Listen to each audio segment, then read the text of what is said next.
I would think that you would make more of an effort when you make changes or want to make changes, or you want to come up with new ideas to proceed and make it a better community and bigger community, that you would involve all the community. You know, not just going by what the legal limit allows you to do or says you should do. Or If you want to get everybody on board with you, I think you should make a concerted effort to go above and beyond what the legal limit allows you to do, so that you get the people behind you and with you.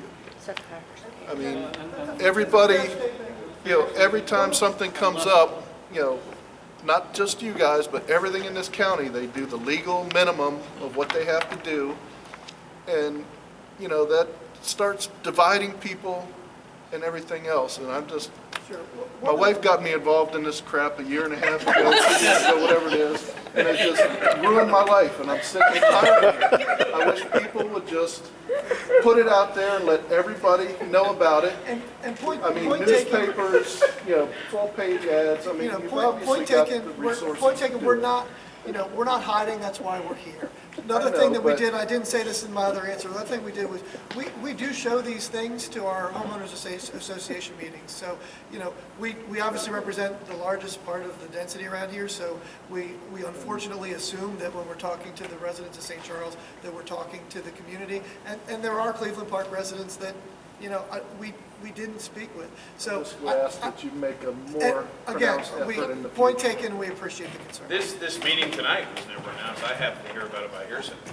I didn't receive any registered letter about this meeting. Now, maybe we weren't invited for a reason, I don't know. Oh, no, you were invited, and we reached out directly to Mr. Farmer, and before it was even set, the diamond date was set, Okay. and invited him to participate. My name is Mr. Higgins, and I never received it. I understand, but not knowing, we did the best we could, not knowing who everybody It's a public was. hearing, Mr. We Farmer are did just a announce that grassroots he's a effort. representative of your community.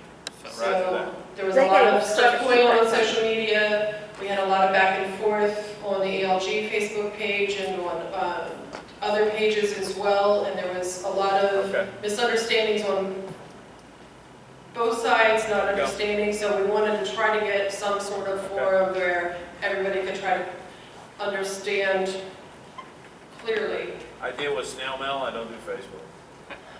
I understand. This was set up like very few days ago, and JC And we have no money to do it. okay. I have one more question, and I don't work for, I work for another company. I'm a volunteer, I'm with ALG. I don't work for St. Charles, I have no relation with any of that.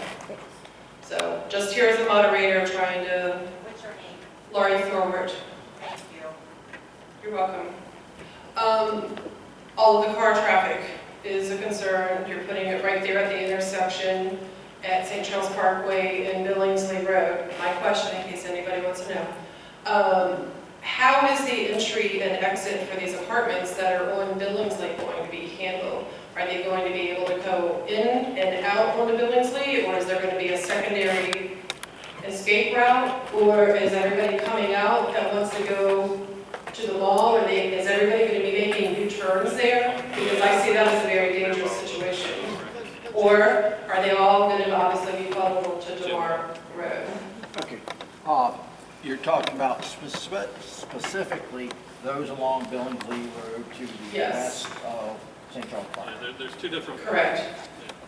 What happens in those, and I'm trying to see, part of it gets cut off, but there's actually out there, if you've driven down the roadway, there are actually two curb opening cuts, median cuts in the roadway.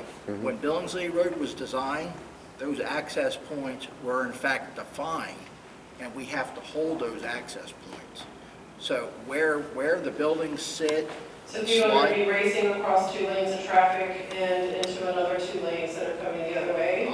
not unlike what you do on St. Charles Parkway or any Right. DeMar Road. The difference is, it's going to be residential use, so there'll be fewer cars. But you're not going to have fewer cars on Billingsley Road.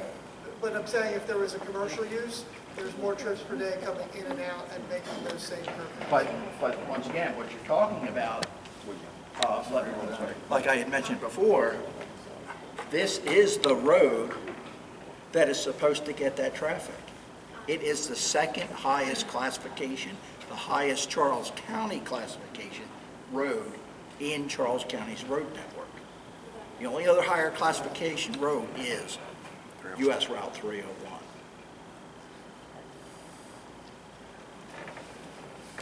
Okay, anybody else, another question? Okay, I guess that's gonna wrap it up for tonight. I do want to make it clear up a misconception. St. Charles did not put this on. He's trying to pull up a phone app for Facebook that shows we're on grassroots, I can't even talk, a ALG is a grassroots organization. They had some questions about it that came up after the public hearing. In many cases before, I've offered to come and speak to the group, and Lori took that and ran with it and put this event on. And on behalf of St. Charles, as I said earlier, I appreciate, giving us the opportunity to come out and address concerns. And we don't have money to send mail, it comes out of our pockets, whatever we do. So, I'm sorry you didn't get it. We were hoping that people would share the announcement. Your answer got blown because some other people were talking. You did notify the attorney of record representing this community? Yes, we did. He was contacted directly by one of our members, and he accepted and said he would be happy to participate, and then the next day we received a message that he would not, Come on, don't be shy. and that we asked if anybody else would be available, and we were told no, that he didn't have anybody else. So we weren't quite sure what to do. We didn't want to cancel. We wanted to try it, and as soon as residents showed up, I talked to them to try to get them to speak, because we wanted to make sure that this was even. So. No, I think you did the right thing, and I certainly appreciate you putting this together. It answered a lot of my questions. These folks are paying this attorney. We should have notified them. I agree. I agree. I second that. So, I'm not if you coming. do Facebook, shameless plug, we're ALG, Alliance for Leadership in Government. We are grassroots. We get paid nothing. We try to keep things even, listen to all sides. We really do. Just so you're civil and don't make personal attacks. It's pretty much your opinion is your opinion, and you can give it there. If you have events and things that are coming up, we advertise those on another page that we have for local events. And we have another one that is just kind of like a calendar type item. So look us up on Facebook. We're there. And it's alg4charles.org is our email address. Oh, not our email address, sorry. That's our website. Apologies. And you can find a link to Facebook there as well. And ALG stands for? Alliance for Leadership in Government. So Barbara started this a few years ago, and got rolling a little bit more with the comp plan, which is why that came up and mentioned with us with that and with the election as well. So we really appreciate everybody coming out, and reach out to us if you have any questions or want to pass something through. We'll be happy to try to get those answers for you. Thank you. And yes, thank you, Craig, Martin, and the other members. Appreciate you all being here, but especially the residents for coming out and listening. Thank you for your patience. Thank you. Yeah, please go up and look closely at the plan.